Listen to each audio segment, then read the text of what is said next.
Este pasado mes de febrero hemos acabado de darle una vuelta completa al calendario. TD Pedales cumple 12 programas, 12 meses que nacían en 2025 con la ilusión entonces de ocupar un hueco que existía en la parrilla televisiva. Algunas ideas hemos ido desarrollando desde entonces y algunas, amenaza, aún nos quedan en el tintero. Así que para soplar nuestra primera vela hemos venido hasta aquí, hasta Úbeda, en Jaén, donde comenzó todo, donde hicimos nuestra primera grabación del programa, entonces una entrevista a Wout van Aert, que se dejó caer entonces por esta clásica de nuevo cuño. Este año el cabeza de cartel de la carrera era nada menos que un doble campeón olímpico en mountain bike, Tom Pidcock, quien no va a ser el protagonista de nuestro A Rueda, porque tenemos una aún mejor. Eso lo veremos más tarde. Ahora es turno para nuestras news, las noticias de la competición del último mes, que comenzamos con esta clásica del Mar de Olivos.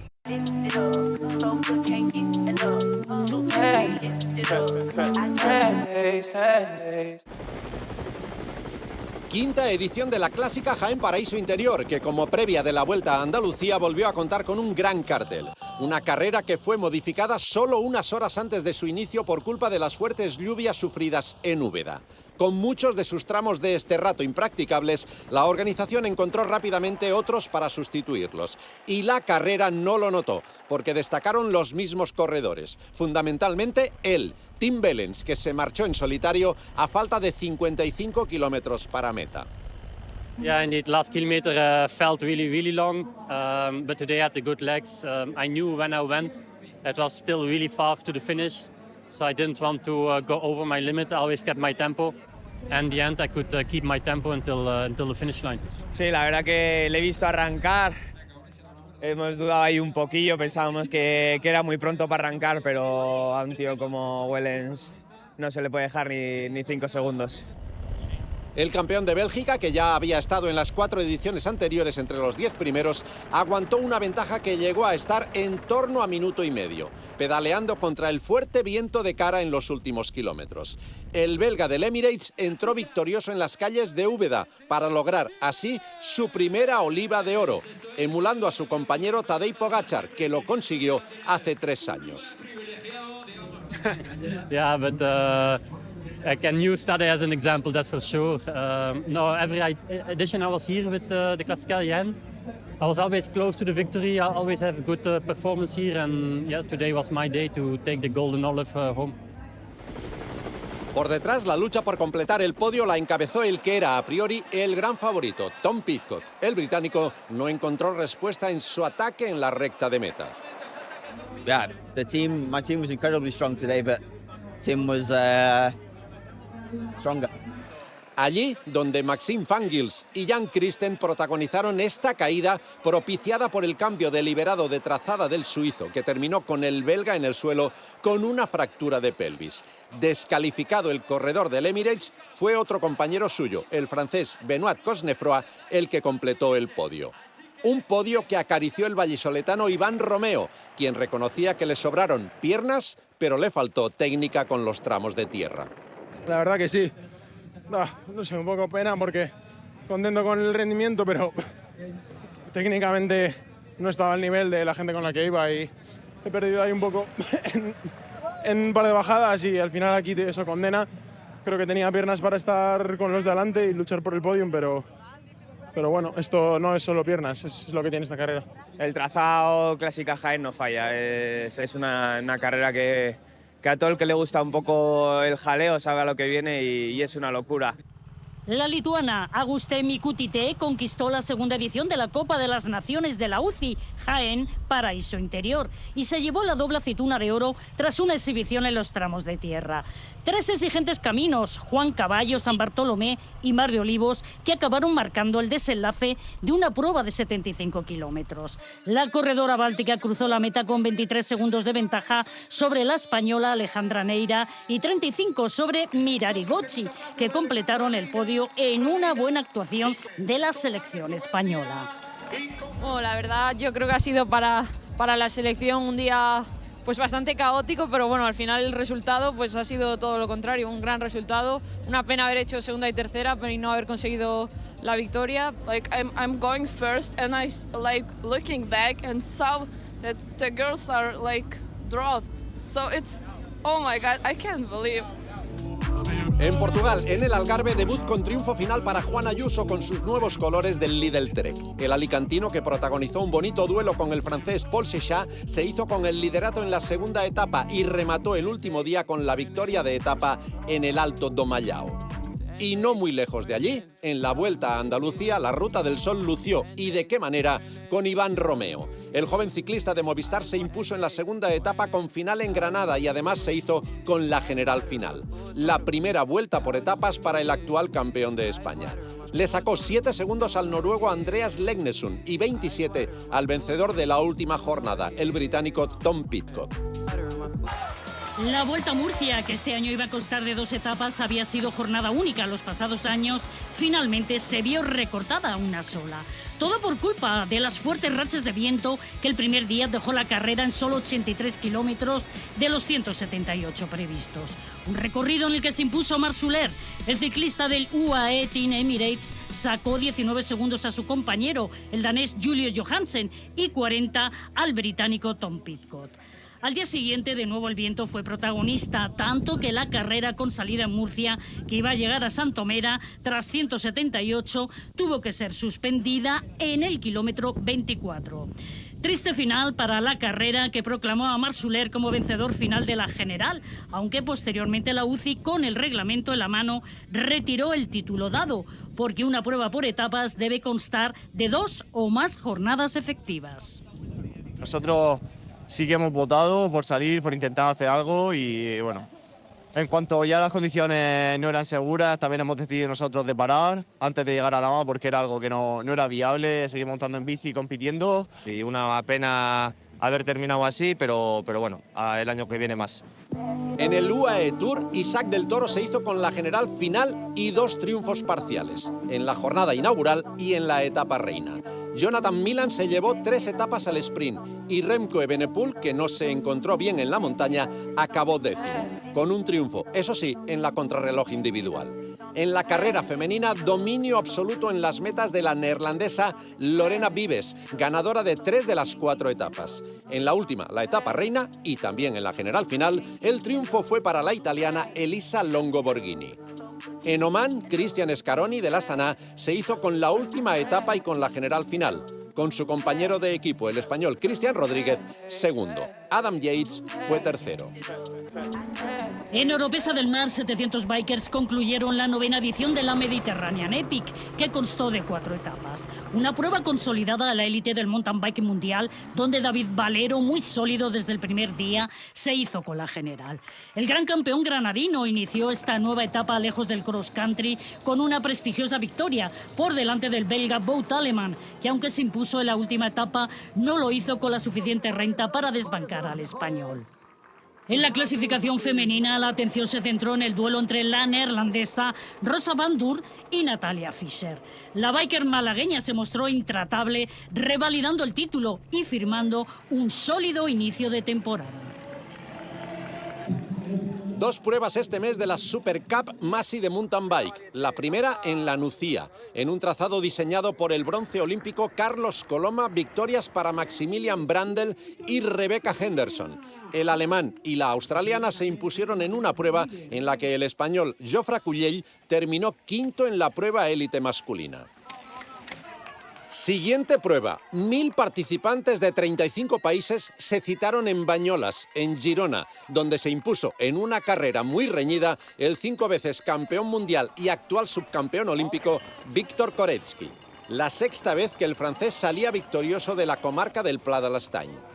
En categoría femenina, ganadora Nicole Kohler, ante una combativa Valentina Corbis, segunda, por delante de Kelsey Urban, que salió de Girona como líder del campeonato. En Valparaíso, Chile, se disputó el descenso urbano más extremo del mundo, la Ferro Abajo. La segunda parada de las series mundiales de Red Bull reunió a 34 de los mejores riders de esta alocada especialidad, con un recorrido tallado a través de calles sinuosas, ascensores históricos, wall rides, rampas y casi 280 escalones. Una exhibición de técnica, arrojo y velocidad en la que el colombiano Sebastián Holguín fue proclamado rey del puerto, arrebatándole el trono al checo Tomás Slavik. Y mientras el Comité Olímpico Internacional decidía si el ciclocross es o no merecedor de estar presente en unos Juegos de Invierno, en Chantelle, Francia, se estaba celebrando la tercera edición de los Campeonatos del Mundo UCI de Snowbike. La suiza Lisa Baumann volvió a firmar un doblete incontestable en la Alta Saboya, mientras que Pierre Thévenard y Vincent Toupin se repartieron los títulos masculinos en un fin de semana marcado por la velocidad y la igualdad entre helvéticos y franceses, dominadores de esta peculiar disciplina del ciclismo.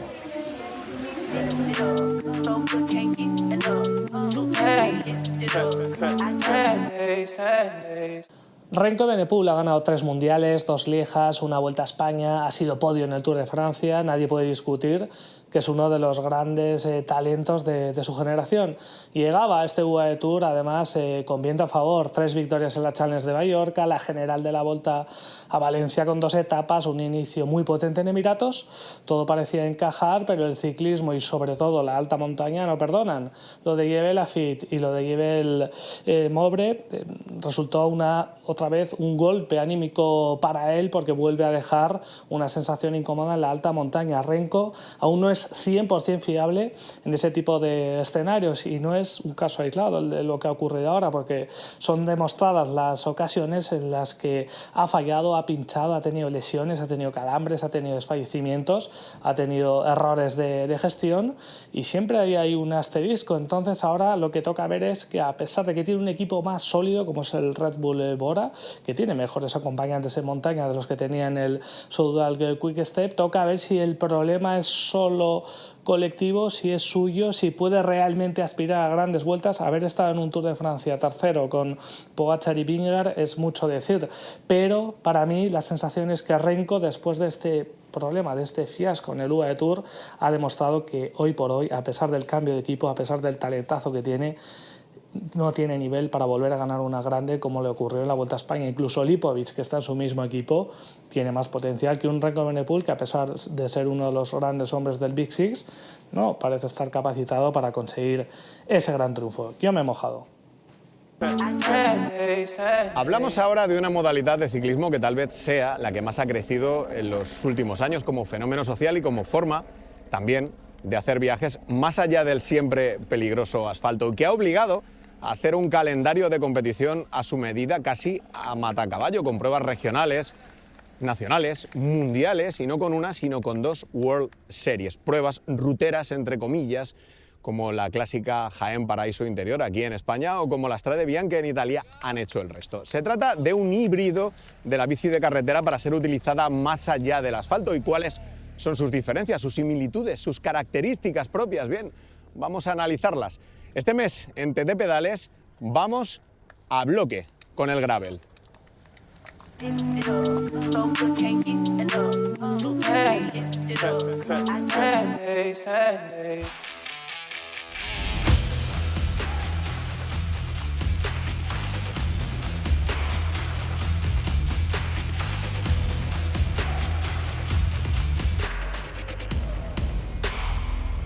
Una modalidad relativamente nueva que se está poniendo, bueno, o está de moda, mejor dicho, y que está tomando mucha fuerza a nivel de cicloturismo y más aún de competición. Cada vez se ven más competiciones de gravel y más gente aficionada. El gravel tiene muchas aristas, no es fácil, es un fenómeno nuevo que acaba de llegar, que ha venido para quedarse, pero que tiene muchas aristas.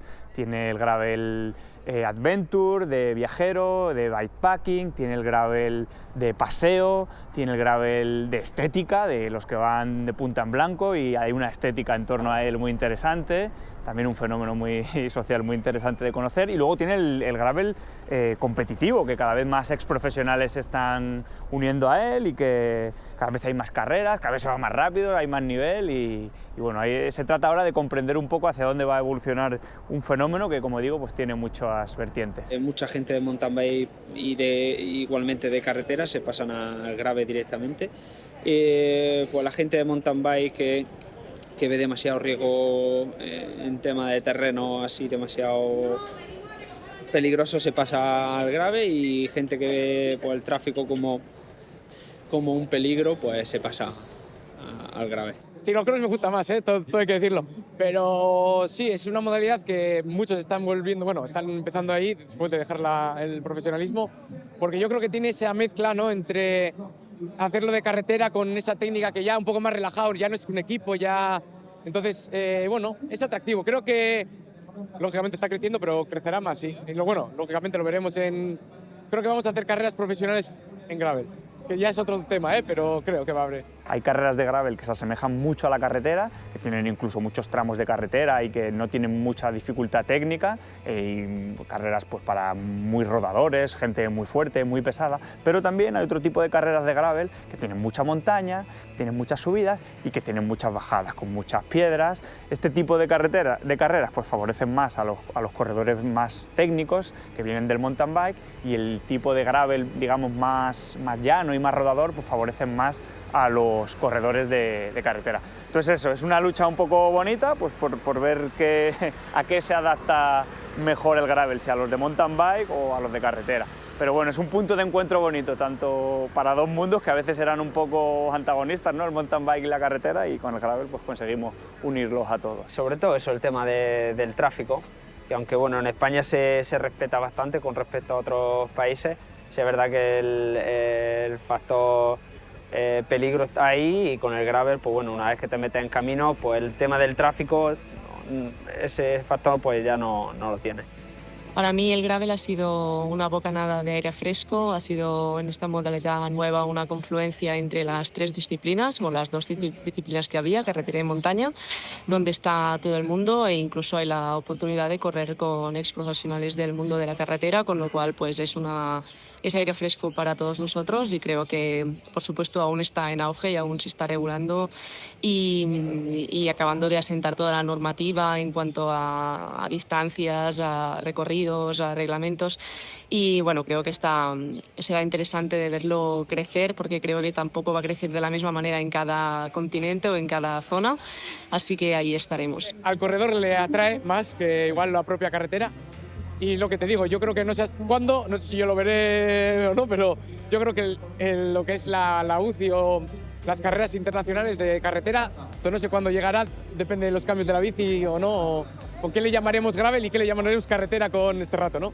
Yo siempre he dicho que yo siempre he hecho gravel desde pequeño, que empecé a montar en bici cuando el gravel no existía, que era coger la bici de carretera y meterse por sitios de mountain bike. O sea, hacer lo que no se debe. Exactamente.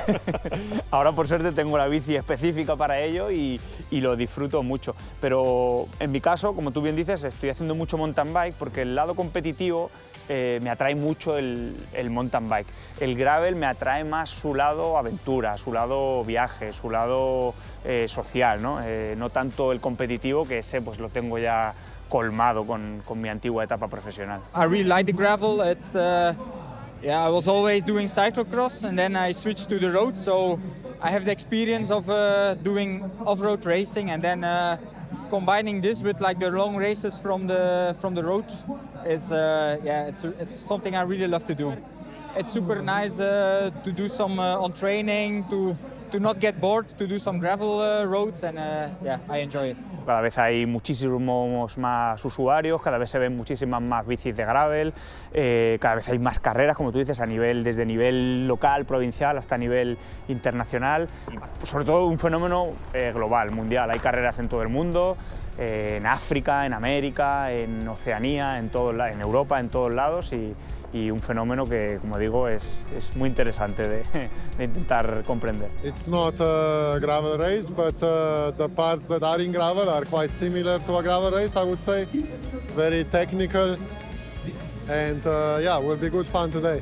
Para la industria, ya te digo, se están vendiendo muchísimas bicis de gravel, ha supuesto un impulso importante para la industria, que la industria ciclista pues es una industria muy importante, de la que dependen muchos puestos de trabajo a nivel nacional y a nivel internacional, y bueno, yo creo que ha supuesto pues eso, un soplo de aire fresco para la industria, y como digo, creo que es un fenómeno que ha venido para quedarse, porque es una bici que da muchísimas posibilidades.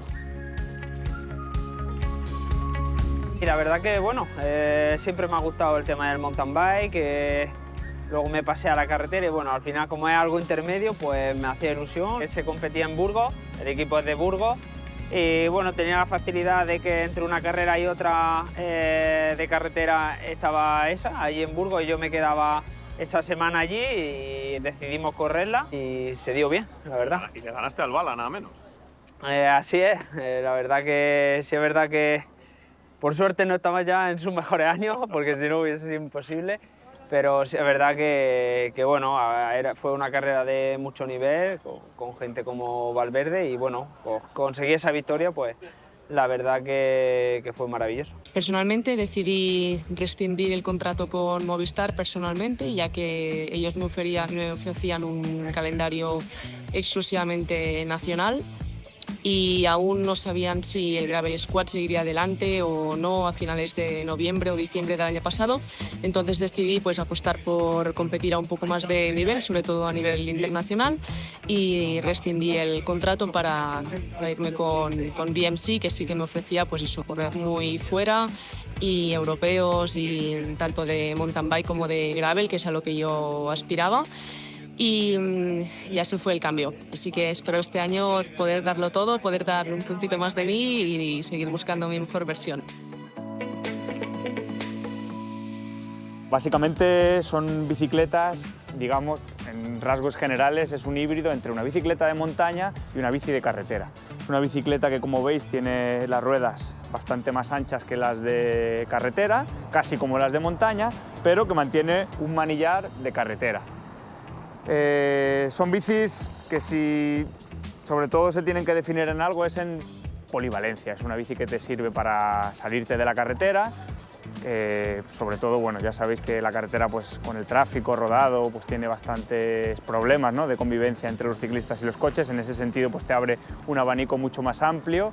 En este caso llevo en la bici de gravel pedales de carretera, porque esta gravel es una bici de gravel, pero más enfocada a la competición, con llantas también anchas, con doble plato, que hay muchas bicis de gravel que vienen con monoplato, más como el mountain bike, pero bueno, yo, como te he dicho, para mí, si tengo que definir en algo el gravel, es en polivalencia, y limitarla a un plato, pues me parece, pues eso, cortarle un poquito las alas, ¿no? Es una bici con la que puedes ir a 50 por hora en carretera y a 8 por hora subiendo una rampa del 30%.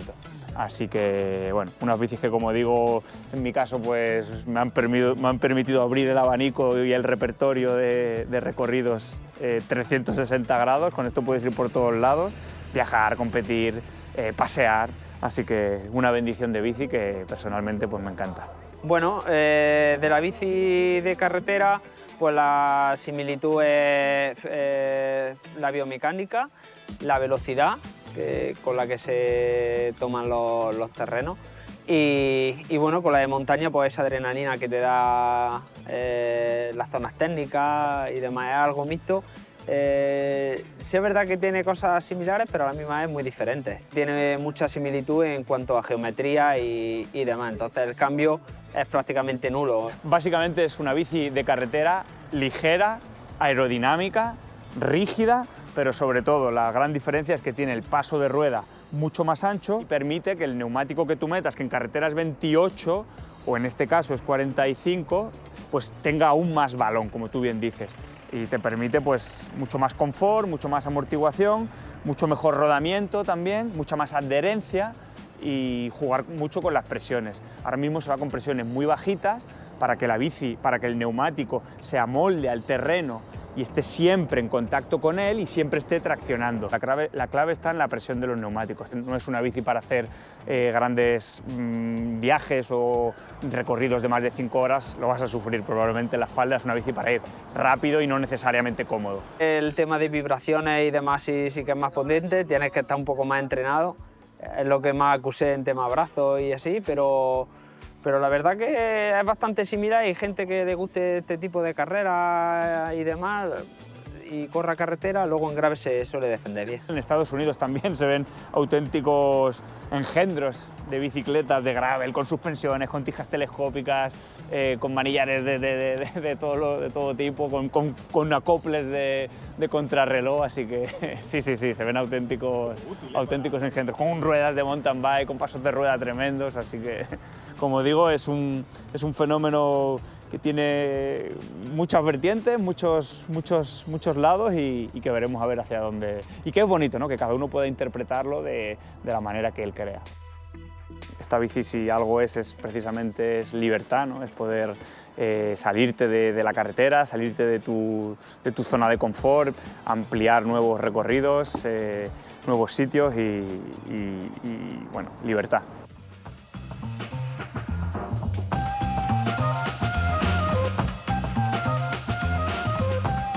Este es otro tipo de bici de gravel, la de viajes. Así es, sigue siendo una bici de gravel con algunas similitudes que ahora veremos, pero con importantes diferencias. Sobre todo es una bici que tiene una geometría bastante más relajada, lo que te permite ir mucho más cómodo. Es una bici hecha para ir lejos, no para ir rápido como era la Terra Race. Y bueno, como digo, pues tiene importantes diferencias. Como veis, tiene sitios para poner alforjas, para poner paquetes, para los viajes. Esta bicicleta se usa generalmente en un terreno mucho más roto, muchas veces tienes que echar pie a tierra o tienes que caminar y de ahí llevar estos pedales de montaña. Es la bici concebida para eso, para ir lejos, para ir cómodo, para hacer horas y para viajar y para conocer. Es una bici que, como decimos, te permite ir rápido cuando quieres por la carretera, pero sobre todo pues te permite conocer pistas, conocer caminos y salirte un poco de la vía principal. Si me tengo que quedar con alguna, mira, el año pasado hice una muy bonita que tuvo un elemento que quizás fue diferencial, que fue que salí y llegué a mi casa. Fue el primer viaje que fue salir y llegar a mi casa y eso le dio un punto muy especial porque no acabé en ningún aeropuerto y que tenía que volver, sino que acabé y salí de mi propia casa. Y fue la vuelta al Parque Nacional de Doñana. Fue un viaje extraordinario, todo Doñana con la naturaleza en su máximo esplendor, cruzar el Guadalquivir por Sanlúcar de Barrameda, abajo de Guía y hacer todas esas playas en Matalascañas vírgenes. Ha sido un viaje extraordinario y se lo recomiendo a todo el mundo, pero sobre todo le recomiendo a todo el mundo que amplíe su radio de acción local, que por suerte en España tenemos lugares maravillosos en cualquier sitio, porque cualquier viaje que he hecho por aquí, por el país, ha sido maravilloso y en cualquier sitio pues que con este tipo de bicis que conozcan su radio de acción cercano, que seguramente que descubran sitios muy interesantes. Andaluces de Jaén, aceituneros altivos, decidme en el alma, ¿quién plantó esos olivos?, se preguntaba el poeta Miguel Hernández. Ese alicantino universal, igual que lo fue nuestro siguiente protagonista. Bueno, de hecho la casualidad quiso que hasta nacieran en el mismo pueblo, en Orihuela, un ciclista centenario que hace aproximadamente un año soplaba esas 100 velas y poco después nos dejaba, con lo que este es un homenaje póstumo a ese campeón discreto, emparedado entre las generaciones de los Cañardo y los Bahamontes y que sin embargo tuvo el orgullo de ser el primer español que consiguió alzar los brazos en una etapa del Tour de Francia, en una también del Giro de Italia y que en su extenso palmarés dejó, por ejemplo, una general de la Vuelta. Escalador de pierna áspera con una memoria de elefante hasta sus últimos días. Hubiera sido un orgullo y también un honor poder diseñar junto a él este vintage en el que intentamos arrojar algo de luz en una época con claroscuros de nuestra historia. En aquella España deshecha de la posguerra, con aquel ciclismo de alpargata en el que destacó el pipa, Bernardo Ruiz.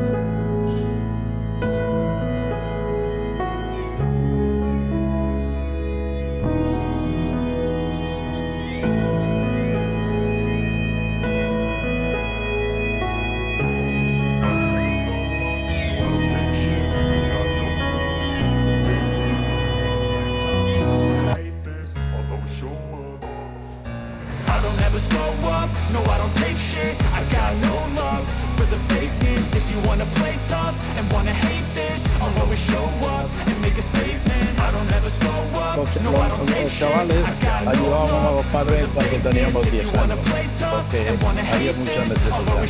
Trapicheamos, aquello no era trapear, era trapichear. Era una época de mucha miseria. Eso del extraperro es una fantasía. Era con la bicicleta, con un portaequipaje detrás, comprar 40 o 50 kilos, o bien de cebada o de maíz, llevarlo al molino, molerlo y venderlo. Eso era el extraperlo que hacíamos nosotros.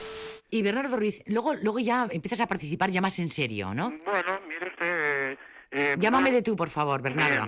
Bueno, que además ahora eres colaborador sigo también. corriendo por aquí estas carreras que se pagaban muy mal porque no había dinero ni había nada.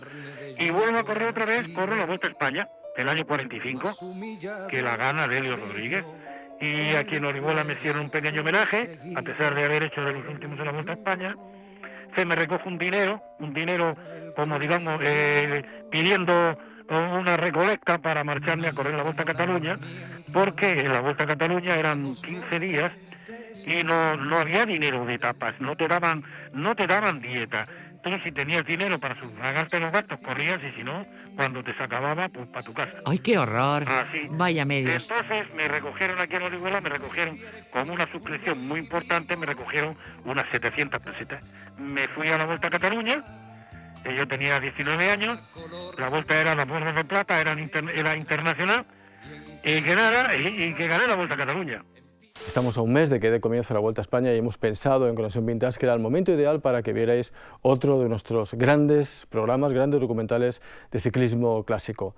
Con todos vosotros, una gran figura del ciclismo español, poco conocida por su nivel de triunfos, Bernardo Ruiz. Incrementa Bernardo Ruiz su ventaja y corona el alto puntuable de Navacerrada con 4 minutos de diferencia sobre sus perseguidores.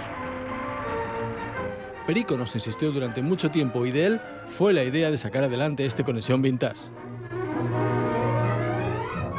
A pesar de la ventajosa situación inicial, Bernardo Ruiz es finalmente absorbido por el grupo que salió a su alcance.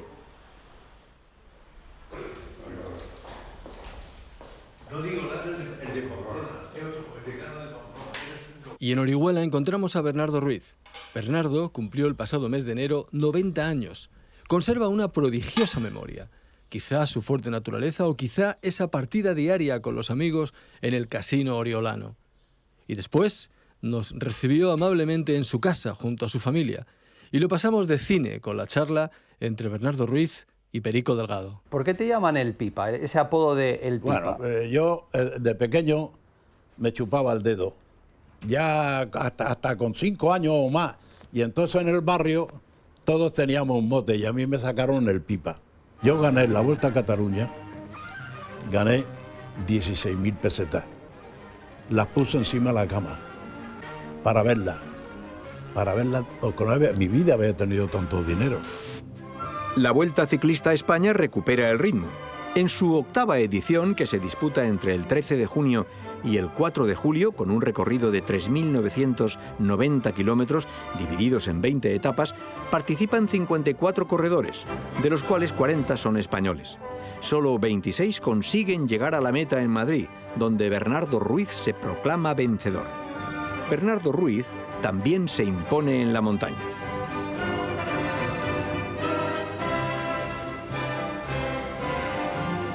Y Franco llegaba al partido final. Tenía que ver el partido de los juveniles, el partido del español con el Bilbao, para que me entregara la copa. Y yo cogí y ya cansado de estar allí, me voy. Y me fui. Y no me dieron copa ni la recogí, me la dieron después.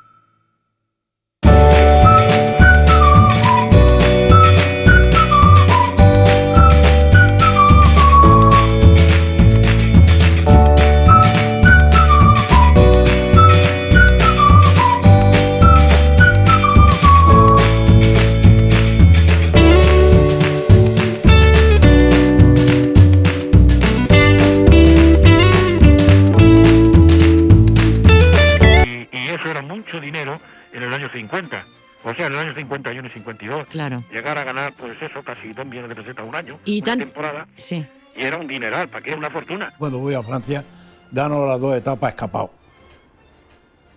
Y a la hora de repartir, no doy una perra, me las quedo todas para mí. ¿Y para qué? Salmola de Dios, porque no repartía. Pero ¿dónde íbamos a repartir? ¿Qué hay firmado aquí? Si no, aquí me estás haciendo en España la vida imposible y ahora quieres que te dé el dinero, ni una perra. Se corría como selección española, ¿no? Sí. Pero nada de firmar. Oye, aquí lo que se gana es para todo, a repartir nada. Y cada uno iba para su sitio. Oye, cada uno iba para él. él. No reparto con nadie. Oye, y una cosa que según me lo estabas comentando, repartir, o sea, ¿se terminaba la etapa y se repartían los premios? No. Cuando acababa la Vuelta a Francia no te pagaban tampoco. Lo que pasa es que yo cogí, me fui a París y estuve allí en el equipo y me pagaron. Porque era quien lo había ganado, era yo, no el equipo. 103 corredores participan en la sexta etapa de la Vuelta Ciclista a Francia entre Namur y Metz. Bernardo Ruiz con los españoles figura en el pelotón de cabeza. En el curso de las siguientes etapas la lucha continúa denodadamente.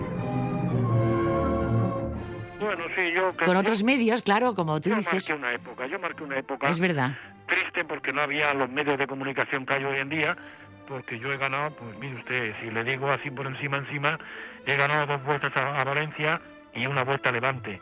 He ganado la vuelta al sureste a Murcia y otra segundo. He ganado la vuelta a Castilla, he ganado 2 vueltas a los puertos, he ganado la vuelta a Burgos, he ganado 2 vueltas a Asturias, he ganado la vuelta a Tarragona, he ganado la vuelta a Cataluña, he ganado la vuelta a Mallorca, he ganado un montón de carreras como el Trofeo Masferrer, el Trofeo Andreu, he ganado el Gran Premio de Zamora, hice tercero en la Vuelta a Francia, he ganado etapas en Suiza, he ganado etapas en Italia. La 10ª etapa de la Vuelta Ciclista a Italia se corre en el circuito de Frascati, al que hay que dar 10 vueltas con un recorrido total de 207 kilómetros. Hasta la 9ª vuelta sobresale en cabeza el corredor holandés De Groot, pero al final da muestras de cansancio. El español Bernardo Ruiz y el italiano Fornara inician el ataque y consiguen sobrepasarle, seguidos de un grupo numeroso de corredores, entre los que figuran Geminiani, Nencini y Monti.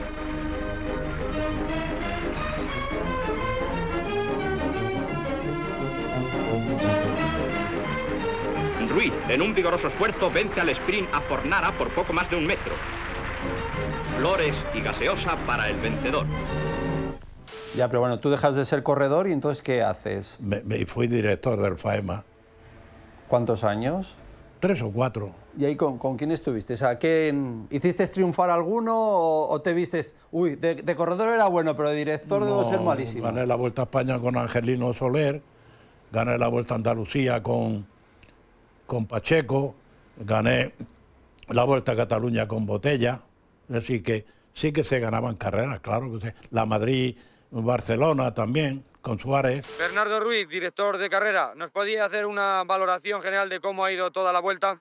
Bueno, la valoración general es que han sido 5 etapas y han sido 5 éxitos, se ha cambiado de líder cada día y esta vuelta pues va a más. Ustedes lo han presenciado y ustedes son los que más han informado, más que yo. ¿Y entonces cómo fue para que luego estuvieses tú de comentarista? ¿Ya te cansaste de ser director y luego llegaste Lo que pasó es que había un señor de Valencia y le dijo a Luis Puig, ¿quién entiende de ciclismo? Tal, más cual ser. El que más entiende de ciclismo es Bernardo Ruiz. Y era López Candau, un valenciano. López Candau. Exacto. Sí. Y aquel señor fue el que me invitó para ir. Si no, yo no voy. Fue a través de Luis Puig el que le dijo que... Pero después allí en televisión a aquella hora estaba el Porta, que cuando cogía el micrófono no lo soltaba. Y cuando lo cogía el de Valladolid tampoco. Y el otro que era de... Ángel María de Pablos. Ángel María, no te dejaban hablar, lo cogía y parecía que era solo la crónica, me cago. Tampoco va a tener desperdicio el diálogo con nuestros invitados en el estudio de Torre España, Federico Martín Bamontes y Bernardo Ruiz. Del primero no hace falta presentación, al margen de su trayectoria profesional. Nos ha acompañado ya en 2 ocasiones a lo largo de esta Vuelta Ciclista. De Bernardo Ruiz, al que seguro muchos aficionados recuerdan, señalar de momento tan solo que fue vencedor de la Vuelta a España en el año 1948, adjudicándose además la montaña, y que jugó un papel quizá decisivo en la Vuelta a España de 1957, en la que venció Jesús Loroño. Bernardo Ruiz, buenas tardes. Buenas tardes. Robert Millar, el escocés, el colombiano Pacho Rodríguez, el español Pello Ruiz Cabestany. Incluso puede haber alguna sorpresa y puede ser otro hombre el que al final se lleve el triunfo. Cualquiera de ellos puede ganar. El que va de líder, si quiere ganar, tiene que estar a tope.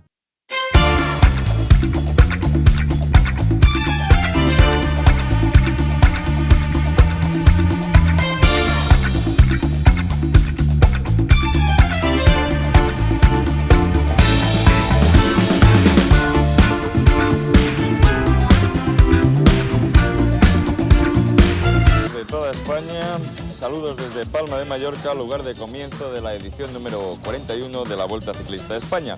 Estamos concretamente con mucho sol, con muy buena temperatura, y el técnico que nos va a acercar para conocer mejor el intríngulis de cómo va a ir los detalles de esta carrera, se lo vamos a presentar ya inmediatamente. Están viendo la primera mesa de invitados y aquí al hombre que decíamos, el hombre que nos va a acompañar durante estas 21 etapas. Mañana empieza el prólogo, en total son 22, Bernardo Ruiz. Y ahí tenemos las imágenes de Bernardo Ruiz en el archivo. Quizá por este sol no apreciamos muy bien en claridad, en nitidez.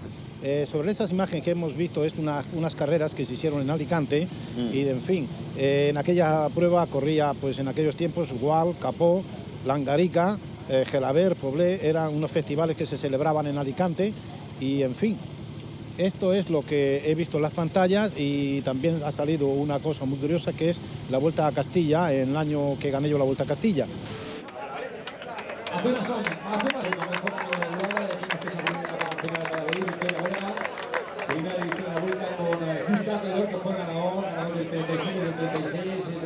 Venga, nos vamos ya, ¿vale? Una última pregunta de su época. Entonces la Vuelta estaba a años luz del Tour o del Giro, ¿verdad? Pues claro, la primera vez que fuimos abandonamos todo y poco más nos meten en la cárcel. Sí. ¿Cómo fue? Porque fuimos a correr la Vuelta a Francia y abandonamos todo. Y aquí nos castigaron un año para no correr. Porque aquí estábamos peor que en Rusia. Muchas gracias, don Bernardo, un placer conocerle. Pel qual es concedís la medalla de la Generalitat al Mèrit Esportiu en la seva edició 2015 al ciclista d'Orihuela, senyor Bernardo Ruiz Navarrete.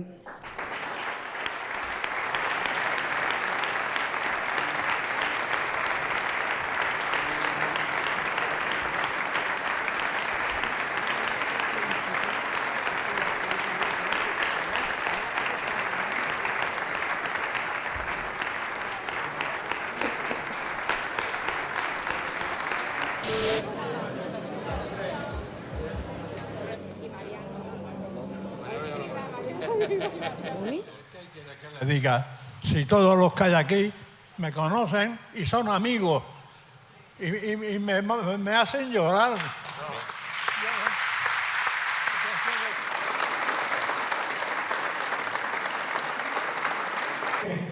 La familia de Bernardo Ruiz trae esta tarta con los 100 años.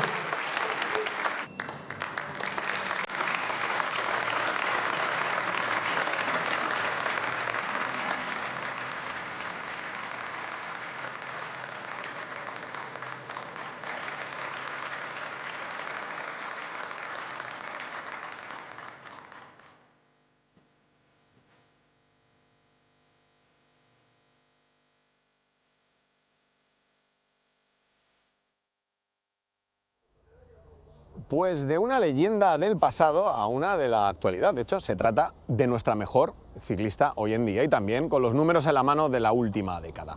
A sus 42 años todo hace indicar que 2026 va a ser su última temporada en activo, pero quién sabe, todo es reconsiderable teniendo en cuenta que viene de firmar su mejor año. Ella misma no nos lo niega. Y es que a pesar de su veteranía empezó muy tarde a competir, tanto en el ciclismo en ruta como en el duatlón, donde destacó anteriormente, o en el patinaje artístico, donde hizo sus primeros pinitos. Una corredora que apostó fuerte por su gran pasión, la bicicleta, cuando tuvo que decidir si continuar o no con ese trabajo en una oficina de mañana y tarde, o tomarse un año de excedencia para apostar por su gran pasión, la bicicleta, y vaya, si le salió bien. Este mes en TD Pedales vamos a Rueda de Mavi García.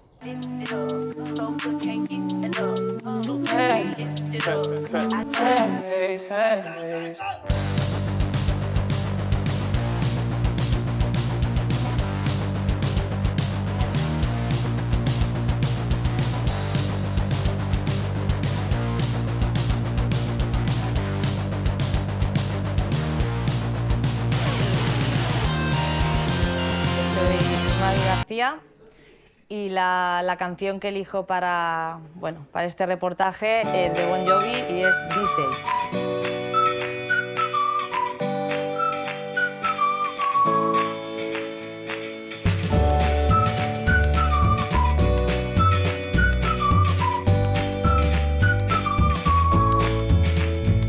Ha sido increíble para mí todo lo que he estado viviendo este año porque bueno, es algo que no empezó demasiado bien y al final ha acabado siendo algo impensable. Supongo que tenemos algo parecido, ¿no? Que somos personas que aunque nos hagamos mayores, al final pues nos gusta mucho lo que hacemos y trabajamos muchísimo. De hecho, yo creo que él se retiró, pero se quedó con las ganas de seguir y quizás a mí me llegue a pasar lo mismo. Mira, la sensación es que cada vez que veo el vídeo, pues no me pongo a llorar, pero casi.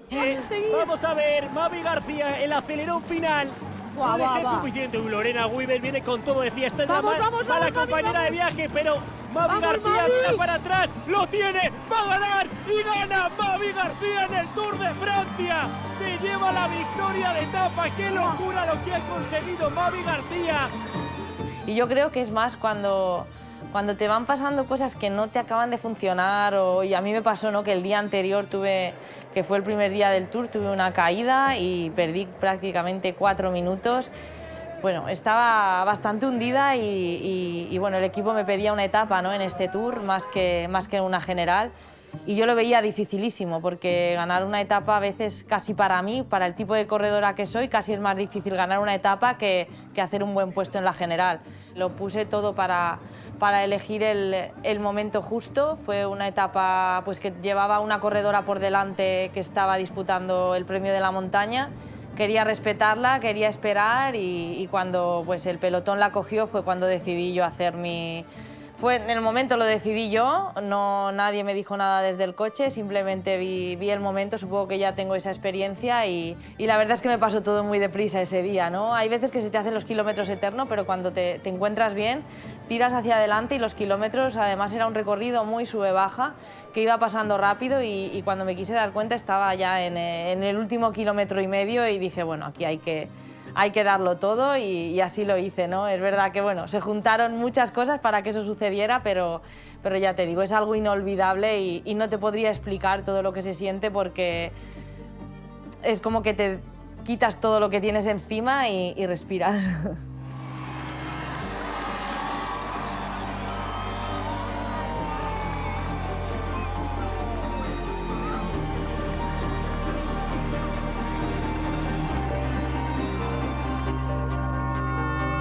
Y es que mediáticamente todo, es que es el Tour, ¿no? Cuando estaba allí decía, bueno, no sé si es lo mejor que he hecho, pero claro, cuando van pasando los días te das cuenta de que sí, porque es algo muy grande que está viendo prácticamente todo el mundo, casi a los que no les gusta la bici también ese día estaban viendo la tele y fue un boom muy grande y creo que sí, que es lo más grande que he hecho. Supongo que hay gente que se tirará casi toda una vida en el mismo equipo, pero yo considero que para avanzar siempre hay que cambiar, sea como sea, y bueno, yo creo que he hecho los cambios justos que en cada momento pues tenía que hacer. Hay gente pues que piensa, pues dice, no, Mavi viene del duatlón como si yo hubiera hecho duatlón toda la vida, y no es así. O sea, yo empecé a correr en atletismo cuando tenía 25 años, o sea, eso no es mi primer deporte de la infancia era patinaje artístico. 2 años después de empezar en atletismo, pues lo compaginé con el duatlón y luego ya compaginé el duatlón con la bici y con el atletismo. Y el trabajo. Aparte, o sea, yo estuve conviviendo una larga temporada con trabajo de mañana y tarde, atletismo, duatlón y ciclismo. Trabajaba en una empresa de maquinaria de hostelería, hacía muchas cosas, en una empresa bastante familiar, entonces llegó un momento, empecé haciendo la contabilidad, pero al final pues llevaba muchísimas cosas porque estuve allí 12 años. Y bueno, decidí simplemente pues pedir una excedencia de 1 año pues para ver un poco pues qué pasaba, ¿no? Tenía unos pequeños ahorros, estaba en un momento pues que no estaba pagando muchas cosas y dije, bueno, ¿por qué no, no?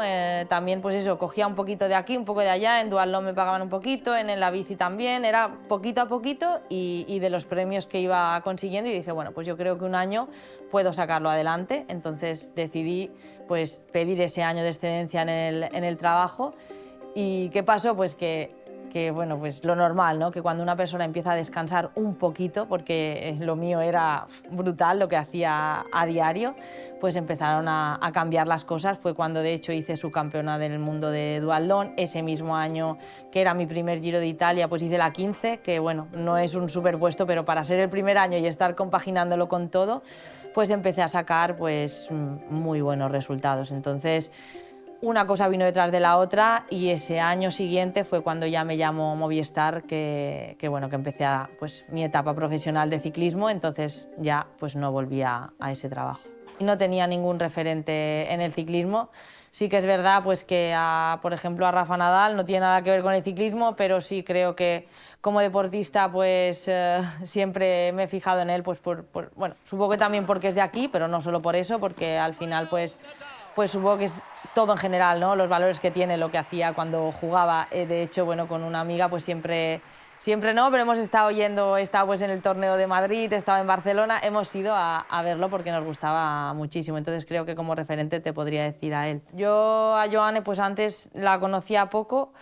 Empecé a trabajar con Ramonchu, que es su marido, que estaba como seleccionador de la selección española de chicas. De hecho, la conozco un poco más profundamente porque Ramonchu me habló mucho de ella. La he podido conocer un poco más ahora en estos últimos años y, bueno, como deportista está claro que es un ejemplo, ha conseguido cosas que nadie ha conseguido y, bueno, y le tengo mucho respeto. Tampoco me he planteado un objetivo así de decir quiero conseguir esto el año que viene. Siempre pienso lo mismo, pido otro año de poder disfrutar encima de la bici, que al final es lo más importante y es lo que siempre he dicho, que cuando dejara de disfrutar me iría y sigo aquí, ¿no? Entonces lo que pido es seguir disfrutando, poder ayudar al equipo y también, pues hombre, hacerlo bien. Estaría bien también, creo que vamos a tener otra vez un mundial muy duro y bueno, a ver. ¿Es el último 2026? Yo creo que sí. El año anterior estuve pensando a ver qué hacer, cuándo sería el final, cuándo no, si este año. Pero luego enseguida me di cuenta de que cuando estaba entrenando, más cuenta me doy ahora, ¿no? De que va llegando más como el final, de lo mucho que disfruto haciendo esto y de lo que me gusta, ¿no? Porque cuando te quedan muchos años es como que no le das a lo mejor el valor que realmente tiene y ahora pues cada vez se lo doy más. Yo creo que cada vez que va quedando menos, más lo valoro y más disfruto. Entonces tampoco te quiero decir pues hasta aquí, ¿no? Porque ya te digo, es que, bueno, ¿qué pueden decir? ¿No es muy mayor esta chica para hacer esto? No sé, sigo dando resultados, sigo disfrutando, es como, ¿por qué no, no? Me he sacado pues lo de directora deportiva, quizás pruebe de hacer directora deportiva, no lo sé, pero voy a ir viendo y sobre la marcha. Unos años atrás, cuando me preguntaban quién venía por detrás, no sabía qué decir, ¿no? Porque no teníamos como chicas fuertes que dijeras es que están creciendo muchísimo y ahora en cambio ha cambiado totalmente. De repente tenemos una generación buenísima. Paula Ostiz pues ya se ve, ¿no? que es una chica que, bueno, yo ya la conozco bastante, he estado con ella en algunas concentraciones en altura, hemos compartido campeonatos y la verdad es que, bueno, creo que es una ciclista que va a ser imparable porque tiene muchísimas ganas y tiene mucha calidad. Y Paula Blasi pues lo mismo, ¿no? Se la ve que tiene unas cualidades increíbles y bueno, yo voy a estar con ella en el equipo este año, voy a intentar ayudarla todo lo que pueda y si después pues más hacia adelante puedo echarles algún cable más, pues también lo haré. Ahora pues las ciclistas jóvenes, que yo creo que por eso están subiendo mucho más, ven un futuro en el ciclismo, ven que nosotras nos estamos ganando la vida en esto y bueno, nos ha ayudado muchísimo pues la visibilidad que se nos está dando, que era lo que yo siempre pedía, ¿no? Que decían, ¿qué hace falta? Visibilidad, que la gente vea las carreras, que se dé cuenta de lo que es el ciclismo femenino y poco a poco pues lo estamos consiguiendo. ¿Una película? El Señor de los Anillos. Ese sí que me he leído libros y he visto las películas.